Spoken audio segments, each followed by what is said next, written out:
Hi,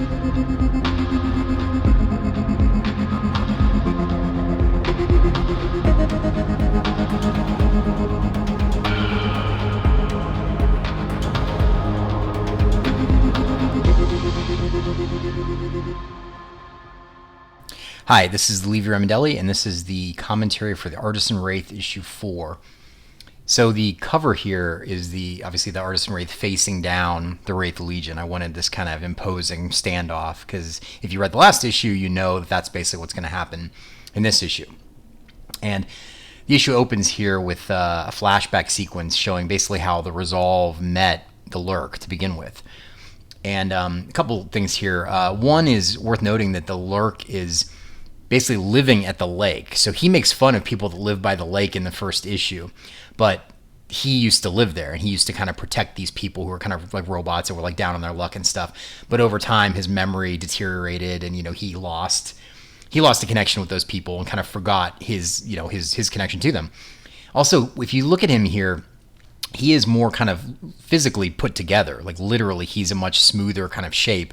The notion that the cloaking, it affects his mind, but also kind of just wears away at his body as well. And then the way he speaks too is very put together, very on top of things. There's something I really always liked in Watchmen, in the comic, where you see Rorschach speaking in this kind of broken way the entire book, but then there's a flashback sequence, and it's really subtle, but he just has like 2 word balloons, but it's completely coherent. And I always liked that notion that there was a time when he was different, and that's similar to Lurk here. We also learned that the Resolve, and we'll get more backstory on both of these two before the series is over, but this is where they really meet. And we find that she's sort of on the run. And we will find out what she did to get the Killock in the first place toward the end of the series. But now it's this notion that the Lurk has actually been hired or told to kill her. So she tracks him down and kind of earns his respect that way. And she's also studied that you can basically be made a partner if a Lurk or if a Resolve class designates that. The notion that that's the reward for doing such a dangerous job, is that if you would like companionship, you can kind of deputize someone, and that's the start of their relationship. And then the next page here, we see, you see her body kind of evolving in these shots where she took so much damage by the Killock detonating that she's installing these temporary components and constantly revising. That's a theme of her character, is that her body is never finished. It's something that she's constantly putting new weaponry in and that kind of thing, and that she's really interested in weaponry. That's something that she really likes, that kind of like try out new things. So, and then here you see like the 4th panel down on page 2, there's a metal merchant, one of these kind of goblin creature robot designs we saw back on Rackus in the first issue. The notion that they deal in metals and they sell metals and they're kind of untrustworthy, but they have access to some interesting stuff. So this is the alloy that she'll make her purple body armor from. The idea that it's a really, really tough kind of armor, and really the only thing that kind of can break it is a Wraith. And then this next page here, we return to kind of I should say like this final thing on page 2 is, I wanted a little kind of touching moment here, hopefully, where the Lurk tells her basically what's going to happen to him, that he knows that his memory is going to deteriorate, and that one day she will kind of be potentially doing this job alone, which is something he's really afraid of, as he says coming up here as well, but it kind of can't be avoided. This next page 3 here, we return to the present, where she is fixing her arm and he is drawing on a wall. Now this is a Wraithius symbol, so this is something that was touched upon in the first series, and there's a lot more to it coming in this one. But the axial here says something important, which is basically like, it's one of the most redacted symbols of their entire civilization, where she doesn't even know what it means, and that even people who have used that term couldn't tell her where they heard it. And I wanted this final panel on page 3 to be this unsettling shot of the Wraithius symbol and the paint sort of dripping here. And then this next 2 pages is the Lurk talking to the axial about, he wants to see if there's potentially a cure for his condition, something that would stop him from deteriorating so that he could be with the Resolve and that the two of them could continue to kind of live together. And so this is kind of the axial also warming to them both, is seeing them as more than just assassins, that there's something more to them. There's a recurring theme through this entire franchise, or whatever you want to call it, of the Killock, where classes don't really understand each other that well. They kind of see the surface level, but the more they get to know each other, the more that there's real depth there that they didn't know was there. these next pages here, I wanted the buildup of this massive shadow kind of looming over all basically the Killlock sentences that are on the planet, who are these people that are building weapons and stuff. And then I wanted the Artisan Wraith to walk out on the balcony of his castle, and then just this big spread here is the Wraith Legion just demolishing, or like opening fire down, bombarding the planet. And you can see these shields going up. The notion that the Artisan Wraith is, fairly certain that's the second what they're going to do immediately when they arrive is there's not going to be a lot of time for talk. They are just going to start shooting.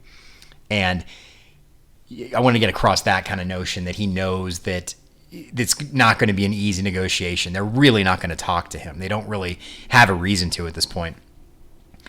And so he waits out, overnight, the bombardment of them continuing to hit the shields. This, I think it's page 7 here, I believe, but this is the Lurk polishing his sword. In the background, the Axial is touching one of the force fields, the notion that because she's a scientist, she's always interested in how things work, so she's kind of studying that. And this panel here of the Resolve looking at the Artisan's castle and the Artisan Wraith looking back and sort of sipping a drink as his plan is bombarded, that's definitely meant to be a Churchill kind of thing, where during World War II, he would go on the top balcony over the roof of his building and drink wine or drink liquor and just watch his city being bombarded. I like that crazy notion that you're really in the middle of the violence. And then I wanted to get across here that, the Wraith Legion they're not smart in the same way the Artisan is or the Axial, but they are very calculating in terms of the way they wage war. And so them continually bombarding this planet, it wasn't really to try and break the shields. It was to cause enough distraction and smoke that they could land one of their ships and start tunneling underground, this kind of rudimentary aspect to it. And then you can see the shields are collapsing. So his colony now is vulnerable. And this next splash here where you see the Wraith Legion going up against his followers, I wanted this really kind of unbeatable slaughter. So this is Legion Envoy, beating ass. He's in the forefront here in the middle. You can see in the lower left, there's a Killlock is being triggered, so someone's eyes are exploding, which is a throwback to the first series.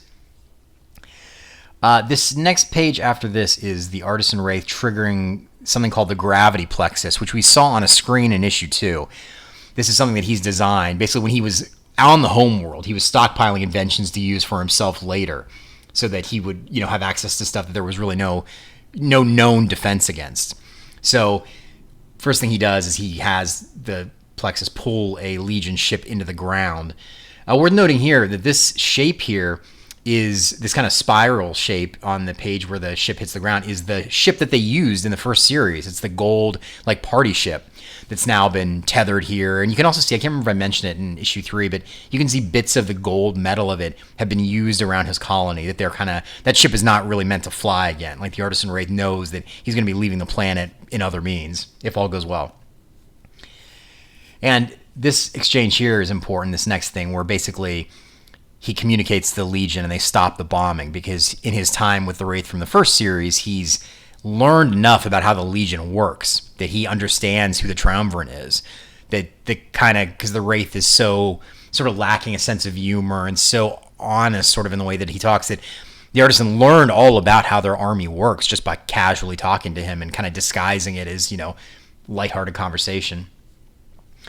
This shot here of the Resolve hugging the Lurk, I wanted that another moment to remind us of his memory loss and seeing the Axial witness this. Initially, when I first was writing this sequel, this was the first time you ever saw that the Lurk had a memory problem, where it was during the bombardment that he had his sort of freak out. But I moved it to the first issue because I really wanted that to be kind of front and center with their relationship, that I thought it gave their relationship a lot more. And also by this point, there's so much more going on in the story. I thought that it would kind of get lost by the wayside. But here's where the Artisan kind of reveals his real plan, which is it's really never been to just have this body as a killing machine. That's certainly something he's used, but the real thing is that it's a bargaining chip, and he knows how much the Legion care about each member in it.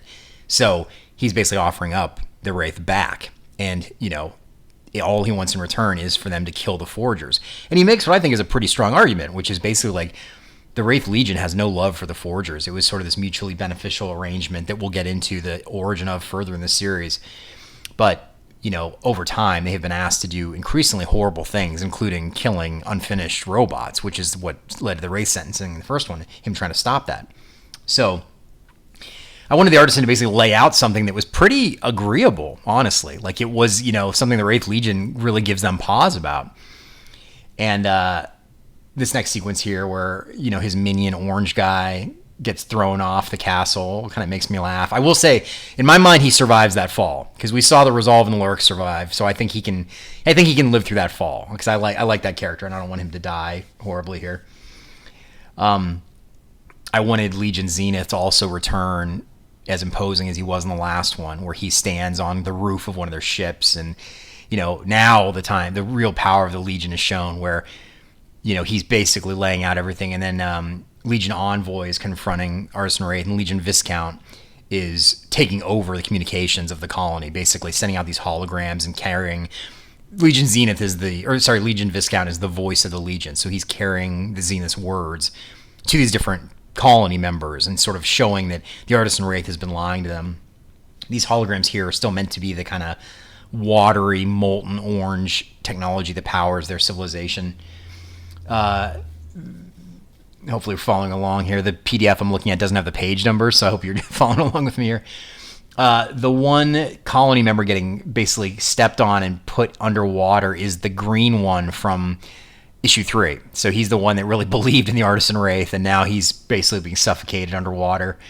I wanted to show the Legion at their kind of most merciless, but I will say he doesn't die, and also they kind of spare the colony here, where much to the surprise of Envoy and Viscount here, as you can see them looking, Legion Zenith is going to agree to what the Artisan wants, which is a pretty monumental thing for the universe, is that the Legion will basically stop listening to what the Forgers have asked them to do and do whatever they want.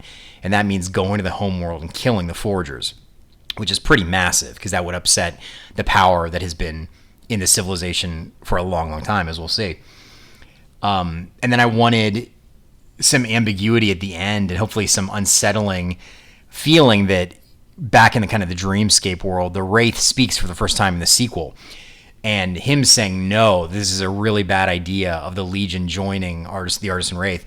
I wanted that to feel ominous because if you read the first series, hopefully you find the Wraith trustworthy, and what he views as good is something that you as the audience will be like, oh, this is probably not a great idea of what is happening or what is going to happen.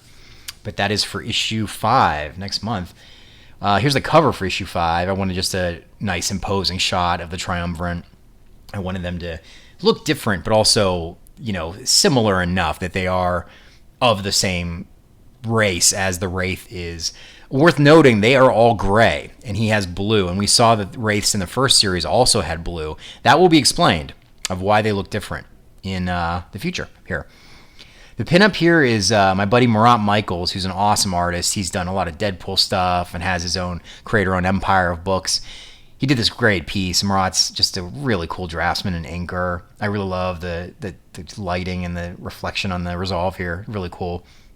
And then this final bonus thing is just something I threw in, which is my design for the Wraith Legion ships, which is I wanted them to be this kind of rock, kind of crude look to them. And they have the windows of the bridge sort of has the same 3 slits as their eyes do, basically the same pattern of their civilization. And thank you for joining me. I will see you next time for issue 5.